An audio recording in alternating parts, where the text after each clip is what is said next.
Ever YOLO all of your money into the stock market and lose it? You're not alone, because everyone and their grandma in the late 1920s did the same thing. Only difference? You couldn't meme about it, because you were starving and homeless. It all started during the 1920s when people got way too excited about fancy new tech, like cars, like my car, say, radios. This is KDKA of the Westinghouse. And this cool thing called electricity. No more taking a dump in the dark with a candle in one hand and toilet paper in the other, like some medieval goblin. You know, I actually prefer this. More demand for consumer goods sent stock prices soaring, and before you knew it, everyone was convinced the gravy train would never end.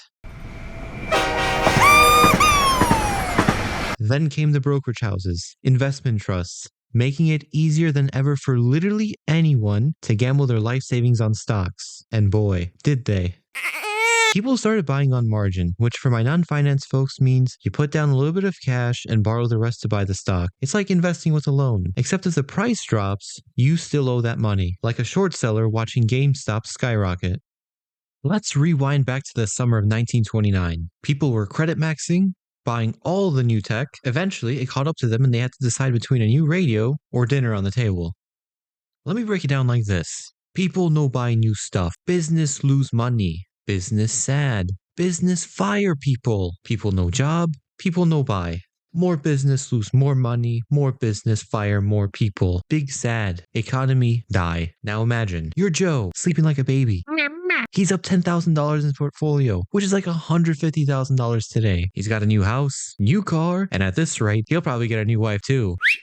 He wakes up the next morning, goes to the actual stock market, there was no Robin Hood back then, and thinks, stocks going up on a tube. Nope, they're not going up, Joe. Why? Because it's Black Tuesday. And guess what? The Dow Jones just took a stinky dookie and is now down 12%. Well, I've fallen and I can't get up. You see, Joe, just like everyone else, followed the trend, bought stocks on margin, which inflated stock prices beyond their true value. When stock prices started falling, margin calls were issued by brokers. Think of margin calls like a Russian loan shark pounding on your door asking about what is the money that you owe him? Except instead of threatening to bash your head in, investors were threatened by brokers with their stocks being sold if they couldn't cough up the coin.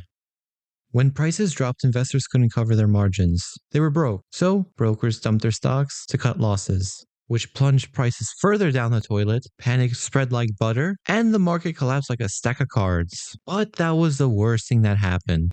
Just kidding, it gets even worse. The stock market crash ignited the Great Depression and everyone's savings simultaneously. With the Great Depression came fun things, like unemployment, hunger, and homelessness. The unemployment rate was a whopping 25%, which meant one of your 4 friends, assuming you have that many, were unemployed. Talk about a bummer. Since there was no money left to buy food, people had to wait in lines for hours to get soup and bread hard as a rock. Fun fact, Al Capone thought the government was doing such a terrible job that he opened a soup kitchen in Chicago to help out. Not only did he help with hunger, but also numbing the pain with alcohol. Thanks, Al. Hey, forget about it.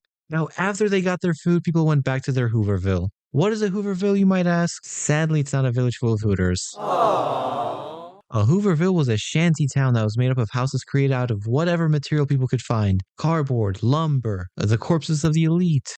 Just kidding. Those guys were fine. It was named Hooverville after President Hoover did a terrible job at trying to resolve the crisis. And by trying to resolve it, I mean by doing nothing. He thought the free market, business and charities, would solve the problem. This was called voluntary cooperation, which is just a fancy way of asking rich people, hey, guys, can you just be like less greedy for like 5 minutes and help out the poor? And the rich people were like, ha, ha, ha, no. Meanwhile, people rushed to the banks to get their savings, only to realize the banks had no money either.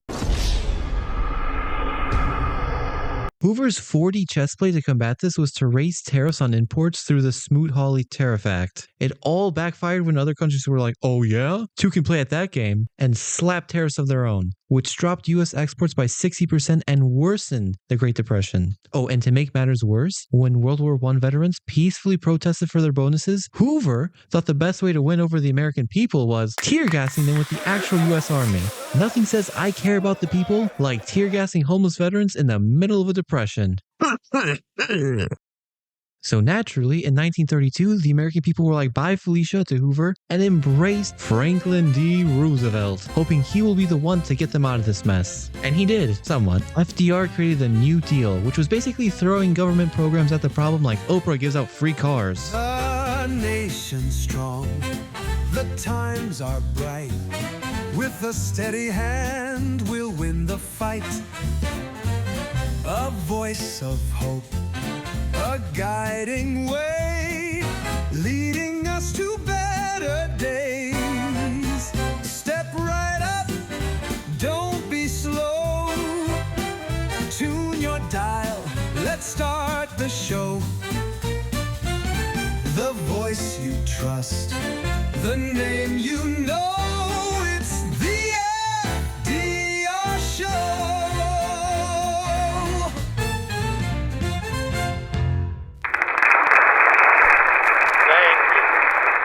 Thank you. I tell you, times are tough, folks. On the way here, I saw a man drop a penny, and 3 men tackled him for it. I ran against Herbert Hoover, toughest opponent I ever faced. Not because he was good, but because the economy was so bad, even he didn't want to be reelected.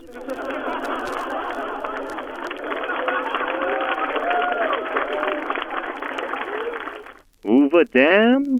More like damn that Hoover.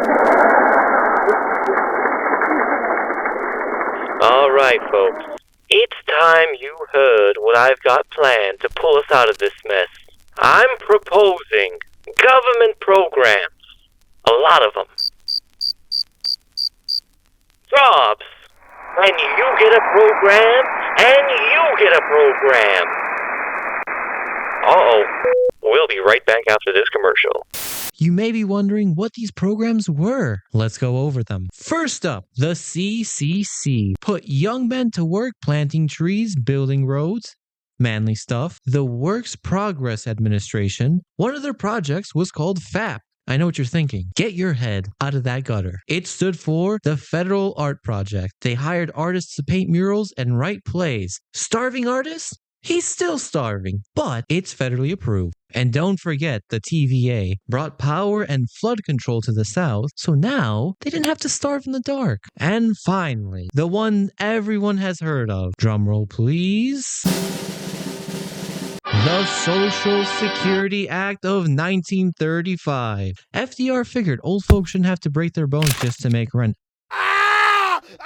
So he created Social Security. Makes you think, did no one retire before 1935? Were they just worked to death? My grandpappy was! Brutal. And last but not least, everyone under and over the age of 21 can thank FDR for ending prohibition, because apparently letting people drink legally was an important step in economic recovery, which it was. The tax revenue was insane, bro. Now, did this all magically fix the economy overnight? No, but it kept people from completely losing hope and starting a Bolshevik revolution.